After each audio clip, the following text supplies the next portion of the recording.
म्हणजे एक तुम्हाला तुमचं मन शांत व्हावं यासाठी म्हणत नाही, पण मी मनापासून सांगते की मी एक दिवस नक्की माझं सिलेक्शन होईल, कारण मला खात्री होती माझी. कारण मी आता म्हणजे मी कसं कधी टाइमपास केला नाही. माझ्या रूम मधल्या मुली आधी उपस्थित आहेत, त्यांनी मला जवळून पाहिलंय.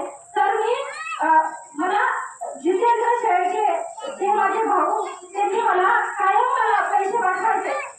मला ते जेवढे पण पैसे लागतील आज मी त्यांच्या पैशावर, कारण मी मागून माझे रिझल्ट जायला लागले तेव्हा मी मॅडमचे राजगुजरात क्लास सोडले. कारण त्याची फक्त एकच इच्छा होती. दादा मला म्हणला की तू हे काम करती म्हणून तुला तुझा थोड्या थोड्या मार्कावरून तुला अपयश येत आहे, तर माझ्याकडे जेवढं पण शक्य होईल तेवढं मी तुला देण्याचा प्रयत्न करेन.